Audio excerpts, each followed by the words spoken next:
அனைவருக்கும் வணக்கம். நிறைய பேருக்கு இன்னைக்கு குழந்தையின்மையினால் ரொம்ப அவதிப்படுறாங்க. முக்கியமாக ஆண்கள். இந்த ஆண்களுக்காக இந்த வீடியோ நான் பதிவிடுறேன்.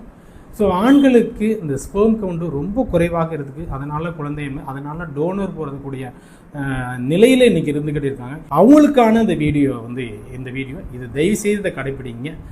முருங்கைக்கீரை அப்படிங்கிறது, முருங்கைக்கீரை ரொம்ப ரொம்ப அற்புதமான அந்த கீரை. அந்த கீரையை சாப்பிட்டா அவ்வளோ பலம் உடம்புக்கு இருக்கும், உடம்பு தெம்பு அதிகமாக இருக்கும். உங்களோட ஸ்பெர்ம் கவுண்டை இன்க்ரீஸ் பண்ணுறதுக்கு இந்த முருங்கைக்கீரை ரொம்ப எஃபெக்டிவ். அது கூட சின்ன வெங்காயம், இந்த முருங்கைக்கீரையும் சின்ன வெங்காயத்தையும் அந்த நல்லெண்ணெயை லைட்டாக அப்படியே வாட்டி அதில் தேங்காய் துருவி போட்டுட்டு தினமும் அல்லது ஒரு நாள் விட்டு ஒரு நாள் அல்லது 2 days ஒன்ஸ் ஆச்சும் இந்த பொரியலாக திரும்ப தினந்தோறும் எடுத்துகிட்டு வந்தீங்க அப்படின்னா உங்களுடைய விந்தணு பெருக்கமடைய செய்யும். அதே மாதிரி பெண்களும் இந்த பொரியலை எடுத்துக்கலாம். உங்களுடைய கர்ப்பப்பை நல்ல ஸ்ட்ரென்தன் ஆகும், ரொம்ப எஃபெக்டிவாக இருக்கும். குழந்தையின்மைக்கு ரொம்ப ரொம்ப யூஸ்ஃபுல்லாக இருக்கும். நல்ல ஒரு விட்டமின்ஸ் கிடைக்கிறதுக்கான வாய்ப்புகள் இருக்கும். நன்றி, வணக்கம்.